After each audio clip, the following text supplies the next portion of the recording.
Então, sejam todos bem-vindos à nossa mesa do Simpósio Ibero-Americano de Música, a mesa 6. Agradecemos o apoio recebido pelo Governo do Estado através da Secretaria de Desenvolvimento Econômico, Tecnologia, Ciência e Inovação, a Fundação de Amparo à Pesquisa do Amazonas, a Universidade do Estado do Amazonas, que fizeram possível este congresso, que está acontecendo através da plataforma do Google Meet, mediado por conta da situação de pandemia que estamos vivendo. E queria dar então início a nossos trabalhos com a apresentação da Ingrid Líbero, não sei se falei certo, cujo trabalho é a discursividade nos arranjos e na melodia de canções dos engenheiros do Havaí, traçado de um processo musical de subjetivação. Vou pedir para a apressada Ingrid que faça uma apresentação um pouquinho mais completa de si, porque infelizmente não tenho aqui comigo, não sei se é mestranda, ou doutora, ou não sei. Então deixa com você, Ingrid, e vamos começar. Muito obrigada, professor, pela recepção. Vou colocar os slides aqui, daí eu já começo.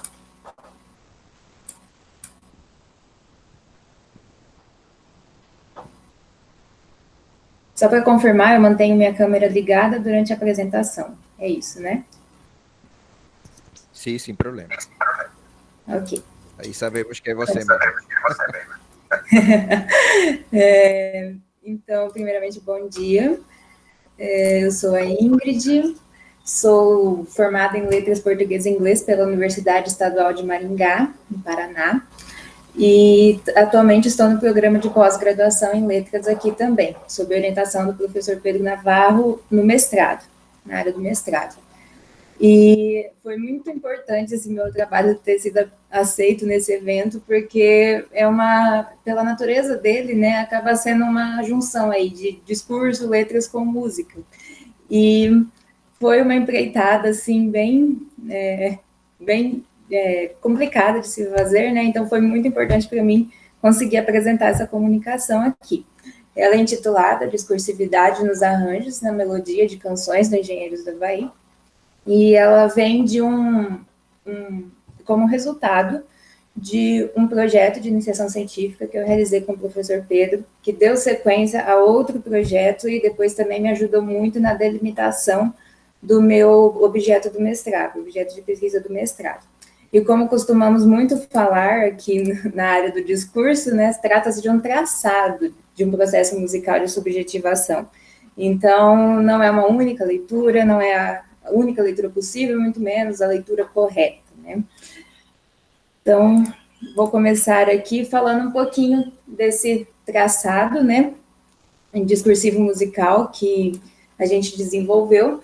Buscávamos esse estudo em que letra e ritmo se completassem, né, e dentre os objetivos artísticos da música, comover, divertir, formar opiniões, né, gostaríamos de ter rastreado como o funcionamento desse discurso musical para se chegar a esses objetivos.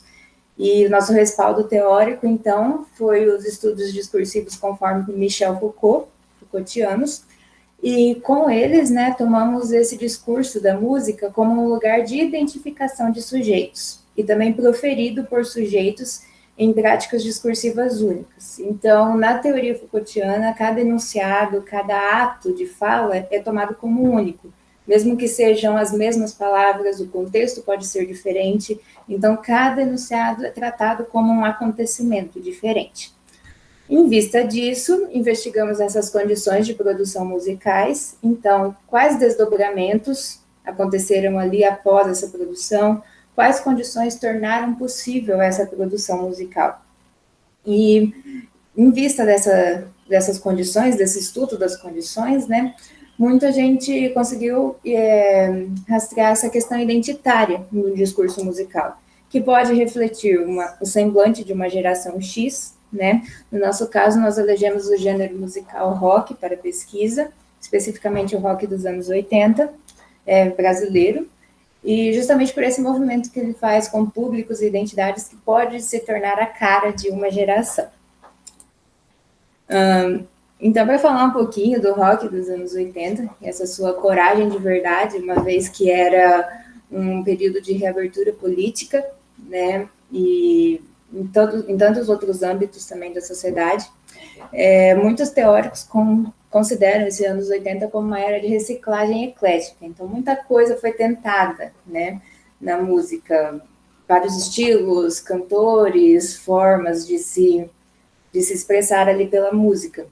E essa geração, criada sob as regras da ditadura, que viveria a geração de 80, era encarada como uma geração alienada, que não conseguiria se expressar, né, formar uma opinião concreta. Mas essa mesma geração agora percebe que pode falar por meio das suas canções, de pôr o seu discurso em prática ali.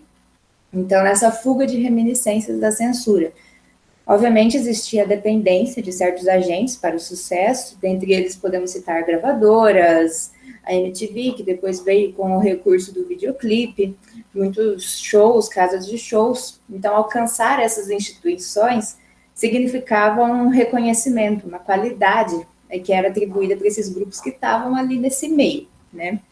E, em vista de tudo isso, né, dessa efervescência cultural, um dos nortes que tomamos na pesquisa foi como dar a ver uma identidade para além dos muros da censura que barravam expressões individuais tão caras à formação dos sujeitos. Nesse contexto, então, vai surgir esse rock brasileiro como identidade. E conforme Arthur da Pieve, foi um teórico bastante importante para essa pesquisa, que ele tem um livro todo respaldado no estudo do rock dos anos 80. Ele coloca essa sigla, né, o rock, para se referir ao rock brasileiro dessa época. E esse rock é um gênero musical, ele pontua algumas características, né? É um gênero musical reacionário que vai ganhar espaço, com bandas que produziam tanta melodia como suas letras. Então, remete muito ao movimento do it yourself, faça você mesmo. Justamente por um baixo ali, orçamento de produções musicais, então acabava sendo mais fácil, né, elas produzirem tudo, e mais pessoas, mais indivíduos poderiam entrar nesse meio também, nessa produção. E, inevitavelmente, esse rock é um entremeio de muitos atos. O palco era visto como esse espaço urgente para se anunciar.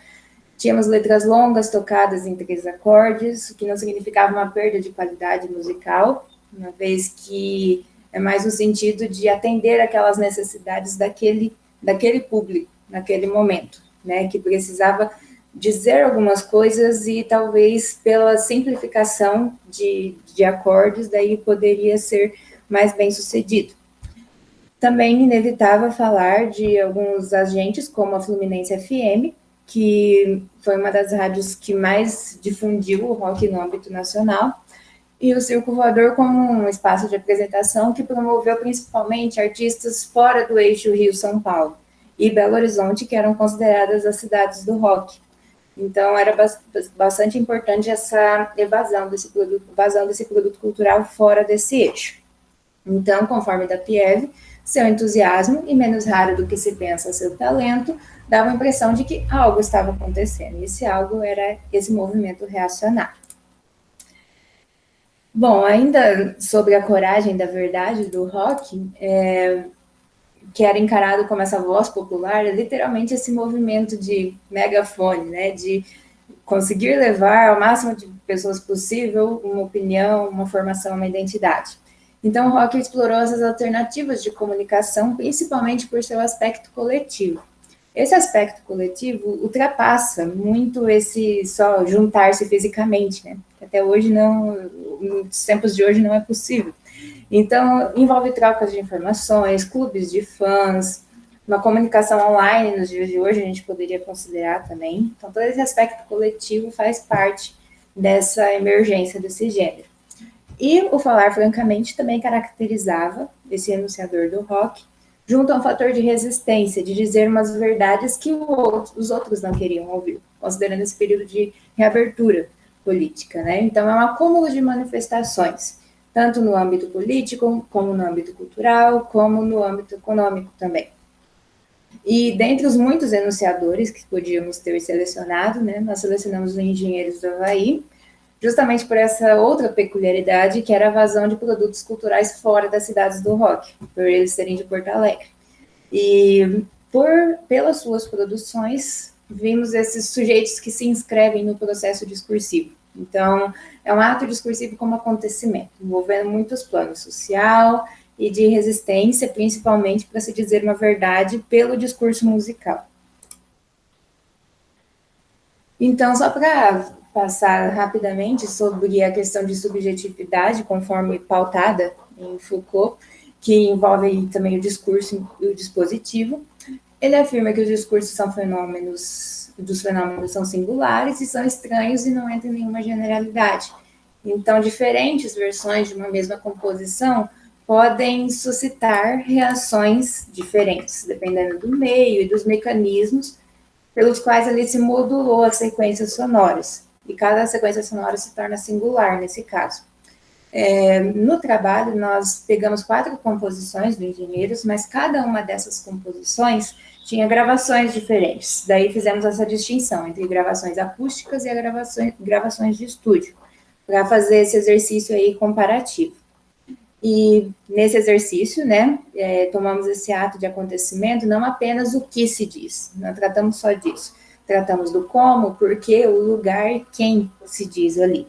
Cada enunciado, então, cada enunciado musical teria suas próprias condições de existência e margens povoadas por outros enunciados.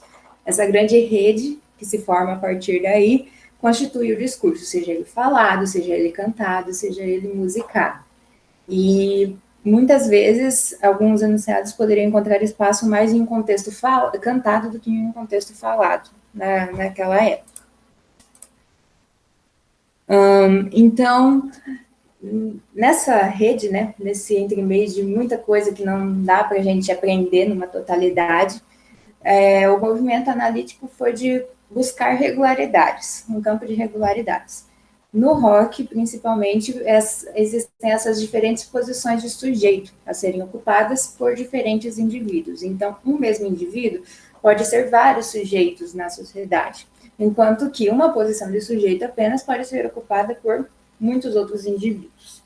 E tudo isso que eu pontuei até então, né, sobre a subjetividade, é o que a gente chama discursivamente de dispositivos, que fazem o sujeito falar de uma forma, de um modo e não de outro. Esses sujeitos podem ser produtores ou receptores desse discurso musical. E, originalmente, Foucault pontua como dispositivos os discursos, as instituições, as organizações arquitetônicas, leis, e não, por que não inserirmos aqui a estrutura de palco, seleção de repertório, partituras, grupos de fãs, tudo isso envolve, vai fazer, se envolve como um dispositivo para exercer o seu poder sobre o sujeito do canto. E também, seja no momento da performance ou em qualquer outro momento, e também com a gente, quando a gente lê a letra de uma música, ou no instante em que a gente assiste uma execução dela, online ou ao vivo. Então, em vista, né, desses dispositivos que atuam sobre esses sujeitos, inevitável falarmos de identidade musical, né? E é um sujeito cantor que transfere sua identidade pela obra musical, por esse falar, francamente. Então, para essa identidade ser, né, transferida, né, envolve uma posição enunciativa de destaque do cantor, e também um dos maiores detalhes assim que fez bastante diferença na produção de sentidos foi essa aproximação com o público, essa diferença entre o estúdio e o acústico, né?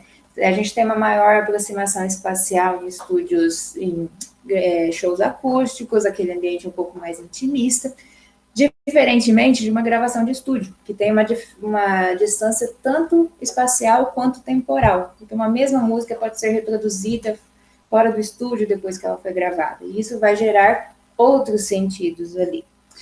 E muito aliada a essa questão identitária, especificamente do Brock, dos anos 80, está o exercício da parresia, que Foucault denomina como aquele ato de se dizer algo que não está de acordo com a posição discursiva dominante. Então, é um fator de resistência de falar algumas verdades. Para fazer esse exercício, essas bandas procuravam pelos arranjos sonoros e esses mecanismos musicais para se levar adiante essas letras que ainda estavam em um meio de vigilância contínua. Então, aí o mecanismo musical vai ajudar nessa propagação. E conforme Souza, um outro importante teórico também, ele é professor da UFSCar e trabalha muito a questão Foucaultiana na voz. Então, ele diz que o sujeito se produz operado pela voz. Então, é um sujeito descentrado, que não é único, né, linearmente perfeito, ele tem condutas e comportamentos diferentes, esse sujeito aqui. Bom, então eu já parto para meu movimento analítico, né? Uma parte um pouco mais final do meu trabalho. Aqui eu trouxe um recorte da análise que eu fiz, que a gente fez da composição Toda Forma de Poder. É uma composição de engenheiros que tem 3 gravações diferentes, oficiais, né? A primeira é de 1986, do primeiro disco, Longe Demais das Capitais. Depois tem uma gravação posterior em acústico, de 1989, e depois tem uma outra gravação acústica de 2007 do DVD Novos Horizontes. Aqui eu trouxe o recorte de uma análise da gravação de 86 e da de 2007. Então, para iniciar esse movimento, né, consideramos que os discursos são os óculos através dos quais, em cada época, os homens tiveram essas percepções de todas as coisas, pensaram e agiram. E toda a criação musical consiste em produzir uma diferença. Por isso mesmo, nós buscamos colocar esse efeito de comparação entre as gravações. Essa gravação de 86 é a que mais bem exemplifica esse ato da parresia, de dizer algo que não está em conformidade, pelos seus enunciados de denúncia e enunciados de consequências. Vemos aqui menções diretas a figuras históricas, temos denúncias mesmo, né, de um falar bem explícito. E para isso, esse contexto cantado foi muito importante, porque essa referência direta a esses sujeitos encontram esse espaço aqui, nesse contexto. Esses enunciados são parte da estrofe, e elas são enunciadas muito rapidamente, muito, assim, corridamente, né? E justamente para mascarar, né, esse dizer.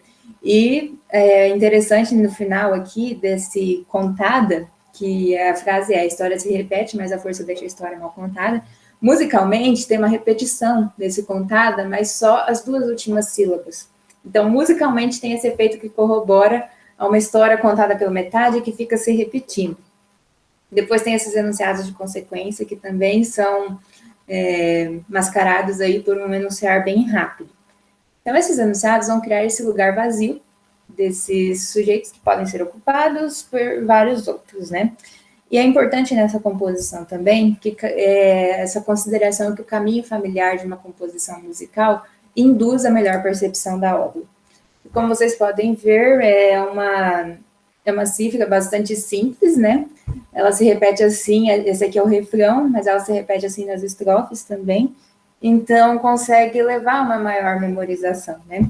E esse refrão também é enunciado sem nenhuma urgência, cantado um pouco mais devagar, e para isso acaba ajudando na memorização.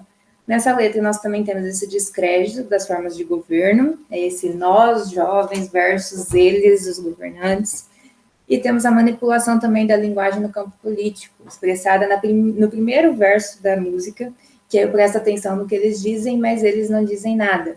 Então, tem esse esvaziamento do discurso que mina a concentração do ouvinte, porque fala muita coisa e acaba não falando nada. Então, essa foi alguns apontamentos da primeira versão, né, da primeira gravação. Essa segunda gravação de 2007 é um recorte de letras do Toda Forma de Poder junto ao Chuva de Containers. Então, é uma versão acústica, tem um solo instrumental que não tinha em versões anteriores, instrumentos acústicos também mais aprimorados, né, tecnologicamente, pela distância do tempo aí. É um andamento super diferenciado também, e o mais importante nessa composição é a marcação dos riffs. No final dos versos de cada estrofe, nós temos a marcação do riff 1, e no final dos versos do refrão, nós temos a marcação do riff 2. Esses riffs, essas pequenas sequências de notas que ficam se repetindo, né, ajuda a preparar, né, aquela antecipação, preparar o verso seguinte para ser dito. E isso acaba também sendo uma orientação da percepção que funciona em prol da memorização dessa música. Então, é um mecanismo que foi usado, acaba sendo usado muito depois desse período de reabertura, mas ainda assim é significativo para nessa questão de memorização, percepção musical. É uma composição essa aqui que se torna menos propensa à denúncia devido a esse contexto em que é produzida, que não era o mesmo contexto da produção de 1986. Então, para finalizar, né, nós nos perguntamos ao final da pesquisa que discurso do rock é esse. Então, é uma possibilidade, né, de leitura pelas lentes dos estudos discursivos Foucaultianos. Então, temos esse enunciado que não pode ser esgotado inteiramente. Então, seria impossível, né, construir um grande arquivo com todos os enunciados ditos sobre o discurso do Brock dos anos 80. Então, esses enunciados abrem para si mesmos uma existência remanescente na memória. Eles podem ser repetidos, transformados em diferentes momentos, com diferentes modulações musicais. E nesse meio, né, nessa efervescência, a gente busca por regularidades. Uma delas que identificamos foi essa ironia como grande trunfo do discurso rocker. Também o movimento de mascarar certos dizeres com a música foi bastante importante para essa propagação na época. E essa comparação entre material de estúdio e acústico que constrói diferentes posições diferentes sujeitos. Por fim, então, esse é um poder que forma identidades e esses discursos podem retornar ou se tornarem, né, nessa identificação, reidentificação de um público. Aqui estão algumas das referências que eu utilizei e era isso. Muito obrigada.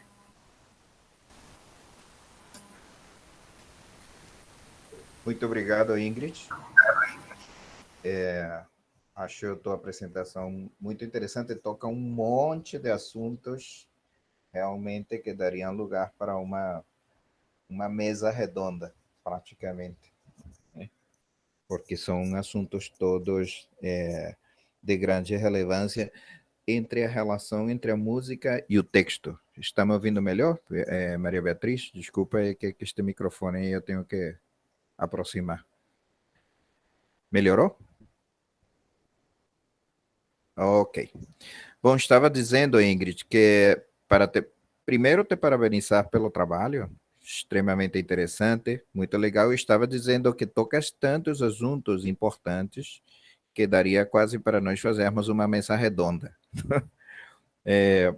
Mas o primeiro, antes de fazer, gostaria de fazer alguns comentários, mas queria abrir o direito de palavra para os presentes, se alguém quiser fazer algum comentário, perguntar para a Ingrid alguma dúvida ou fazer alguma colocação, está à disposição.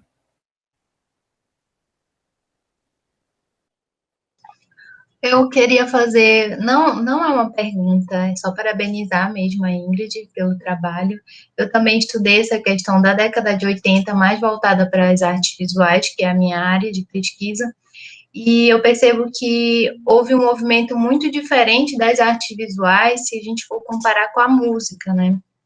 Porque os críticos das artes visuais, eles falam que os artistas da geração 80, como foi conhecida a geração de artistas visuais, eles não estavam mais preocupados em fazer uma arte política, e sim de voltar-se para uma criação mais subjetiva, com questões mais pessoais.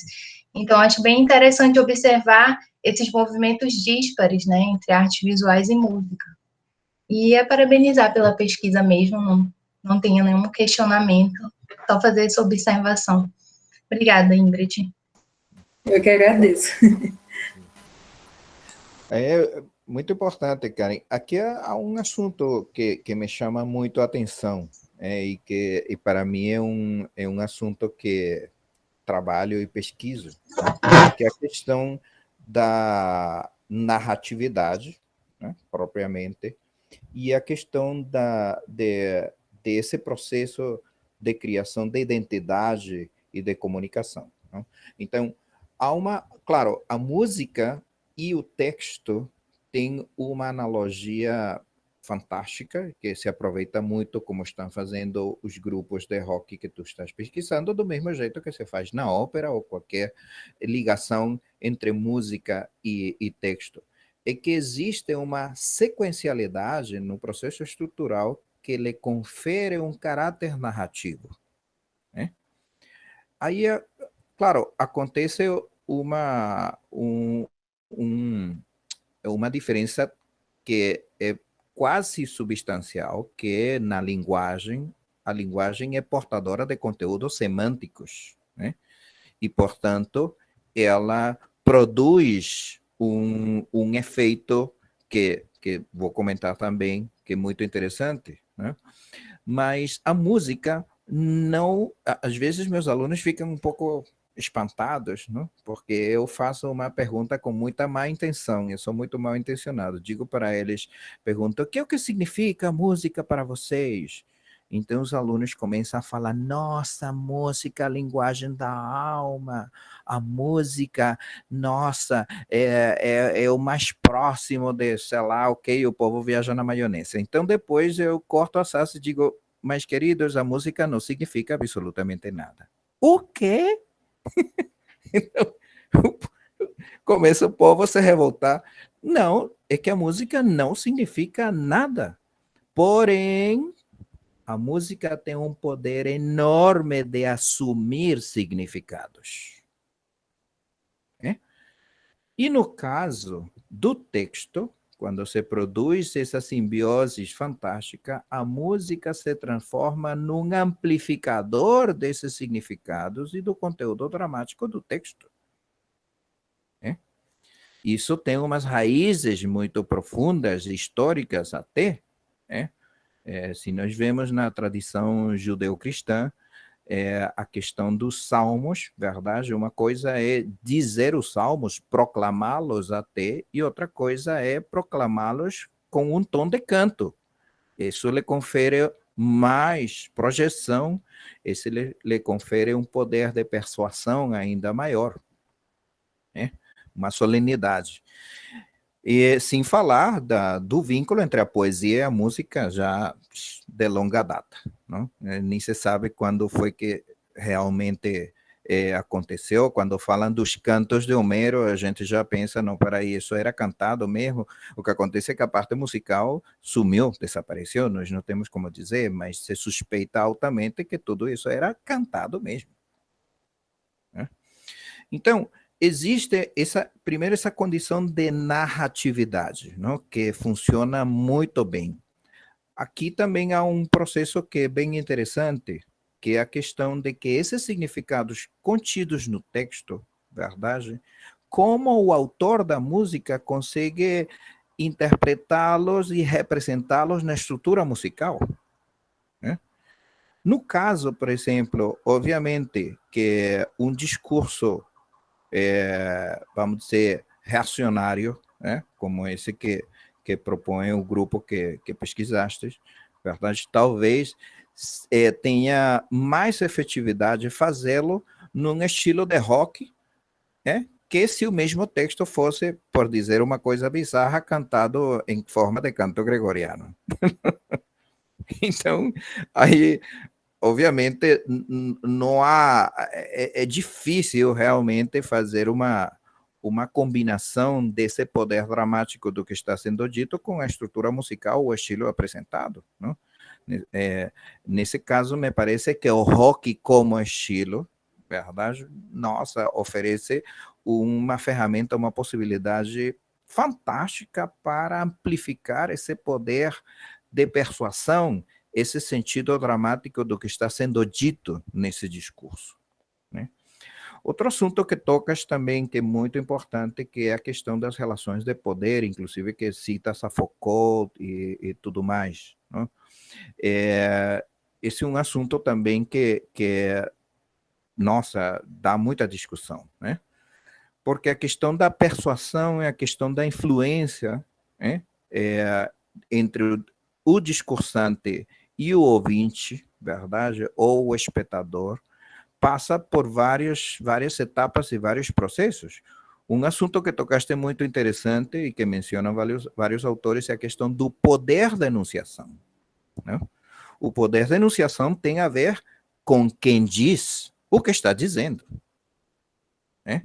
Então, se esse poder de enunciação tem uma série de nuances, né, tanto culturais como sociais e inclusive geográficas, não? Se nós estamos fazendo este congresso aqui no Brasil, isso tem um poder de enunciação, mas se nós estivéssemos fazendo este congresso, não sei, em Nova York, com certeza teríamos muitos mais olhos e ouvidos dispostos a participar, né? Porque o local aumenta esse poder de enunciação, né? Outra coisa também é que a nossa querida Ingrid está dizendo todas estas coisas muito importantes, mas se a Ingrid estivesse dizendo isto naquele congresso, não apenas em Nova York, senão numa das salas das Nações Unidas, e a Ingrid é a doutora, não sei o que, especialista planetária deste assunto, aí todo mundo vai prestar muita mais atenção. Então, o que acontece? O próprio conteúdo do discurso, por si só, não consegue necessariamente essa captação, não consegue necessariamente essa formação de identidade ou essa identificação, melhor dizendo, do ouvinte, depende desse poder de enunciação que ele acompanha, né? Há um trabalho muito interessante de literatura, não sei se vocês conhecem os trabalhos de Molino sobre o pensar da narratividade contemporânea, porque ele fala, inclusive, vou colocar aqui no chat o site, porque, bom, tem um detalhe que está em francês. Aí, quem não fala francês pode ter problemas, mas também vou colocar aqui uma ferramenta de tradução muito boa para vocês, para traduzir, muito melhor que o Google Translator, já que vocês estão envolvidos em trabalhos científicos e tudo isso. Aqui, o DeepL. Excelente. Bom, este Molino, aqui, bom, nesse site vai encontrar muitas coisas, inclusive uma parte de bibliografia sobre a questão da narratividade, não? Uma comparação muito interessante dessa narratividade, onde fala da música como um proto-recitado, não? Pela forma construtiva. Isso para comparar um pouco com a questão linguística, mas também agora levando em consideração o que eu estava dizendo, Karen, né, que me parece muito importante, o processo Jacques Derrida, não sei se já ouviste falar, na sua gramatologia, fala desse processo de hipertextualização da sociedade, do indivíduo. Nós não conseguimos entender o mundo ou ter uma visão de mundo sem ler, entre aspas e com maiúsculas, sem ler a nossa realidade. Inclusive, quando nós estamos assistindo um quadro, uma obra de arte, a gente, essa percepção é uma percepção similar ao processo de leitura. Nós ouvimos, inclusive, dependendo da origem cultural, a gente normalmente lê de esquerda à direita e da cima para baixo, como se estivesse lendo, né? E nós não podemos fugir dessa característica de narratividade, porque o que diz Molino, e isso é muito importante, Ricoeur também, Paul Ricoeur também é muito afim desta ideia, é que nós entendemos o mundo porque nós estruturamos o sentido através dessa narratividade em forma de pequenos contos, né? Ou seja, se eu pergunto, Ingrid, me diga aí, qual é a sua experiência acadêmica? E você, então, estrutura um conto? Verdade? Ou ou perguntar para a Karen, Karen, me conte qual é a sua impressão desta obra artística, e você vai ter que estruturar um conto. Você vai ter que verbalizar uma narrativa para poder expressar o significado e o seu entendimento. Né? Então, o que acontece? Esse processo de narratividade é um elemento tão inerente à condição humana que Molinos fala que nós, além de sermos homo sapiens e homo ludens e homo tudo isso mais, nós somos homo fabulator. O que significa isso? Que esse modo de nós entendermos as coisas, e aqui vem a questão da leitura da realidade das coisas, é um gatilho que dispara um processo de imaginação em que nós percebemos o mundo de uma forma, diríamos hoje, hipertextual e multimídia. Né? Exatamente. Então, o que acontece? Tudo que você vê, aí quando você coloca a cenografia, o palco, as luzes, não sei o quê, tudo isso vai sendo composto no imaginário do espectador, nessa narrativa, e tudo isso incorpora o sentido do que está acontecendo. Né? Então, necessariamente, nossa, são várias vertentes muito ricas, né, que podem se desenvolver desse trabalho, né, que estás apresentando. Só, professor, comentar que me ajudou muito essa explicação que o senhor fez sobre a narratividade. Meu objeto de mestrado agora acabou deixando um pouco o rock dos anos 80, eu comecei a trabalhar com trilhas sonoras de filmes. E, especificamente, no mestrado, vou trabalhar com filmes de animação. Então, assim, muitas luzes se acenderam aqui agora com essas referências. Muito obrigada mesmo. Estou esperando investigar essa narratividade, né, da trilha sonora cinematográfica. Então, espero que dê certo. Vai dar certo sim.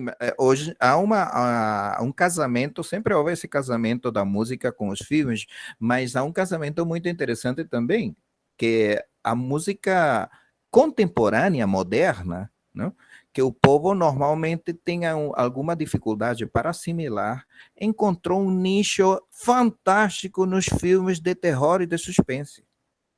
Ao ponto que você assiste esses filmes, e se você tira essa trilha sonora, que normalmente é de um repertório moderno, contemporâneo, pós-moderno, pós-tonal, etc., o filme já lhe dá medo. Tem sido um casamento extremamente bem sucedido. O povo escuta muitíssima mais música contemporânea ou moderna nesses filmes que nas salas de concerto. Né? Que se encontrou uma ligação aí, uma afinidade extremamente fantástica, extremamente rica. Mas, de qualquer forma, olha, quero te parabenizar, eu poderia me estender aqui e falar um tempão, né, fico à disposição também, quando queiras, qualquer coisa. Te sugiro também um livro, não sei se eu conheço, se chama O Triunfo da Música, de Tim Blaney, está em português, publicado por a Companhia das Letras, porque fala justamente desse processo histórico em que a música, de como ela se relaciona com o poder. Né? E o livro vai desde os inícios, sei lá, o período barroco, não sei o quê, e finaliza com o análise que ele faz de um grande concerto de rock que acontece lá na Inglaterra, com a presença da rainha para baixo. E eu acho que aí vai se encontrar umas referências bem interessantes para comparar com o que estás pesquisando.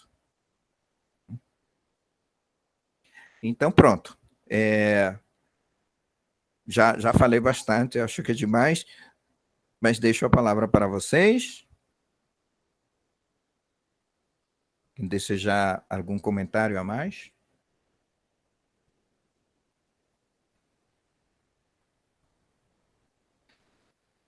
Bom, Então, só tivemos a sua apresentação, não por isso a mesa não ficou fantástica, porque você tocou em assuntos muito importantes, fez uma apresentação excelente, colocou em assuntos de grande pertinência para todos os presentes. Diga, Karen. Só para. Não, eu só deixei já ligado aqui para avisar, para não esquecer de digitar presente, para que a presença seja computada de forma automática. Mas eu Sim, não ia falar agora, eu não ia lhe interromper. Desculpa. Não se preocupe, não se preocupe. Então, pronto. Bom, então vamos encerrar nossa mesa de hoje, né? Espero que a gente tenha outras oportunidades para se encontrar nestas atividades acadêmicas. Olha, os outros trabalhos, infelizmente, não estão. O do Flávia, fiquei sabendo que, por um problema de saúde, não conseguiu, pediu dispensa para si, porque está doente, alguma coisa assim, e os outros trabalhos sobre a importância do ensino da música, Daniele da Silva, e em cartaz, Teatro dos Vampiros, de Vanderlei José, até agora não tivemos notícia. A Daniele não está aqui, não acho. Bom, então, vamos encerrar a nossa mesa, ok? Agradecendo primeiramente a todos os presentes, aos patrocinantes também deste evento, o Governo do Estado do Amazonas, a Secretaria de Desenvolvimento Econômico, Ciência, Tecnologia e Inovação, a Fundação de Amparo à Pesquisa do Amazonas, e como tenho já falado em outras mesas, inclusive até as forças cósmicas que fizeram possível este evento no meio da pandemia. Então, o vídeo, como está dizendo o Karen por aí, vai ficar disponível no canal do YouTube do CIMIVA, tá? Então, muito obrigado a todos, que tenham um bom dia.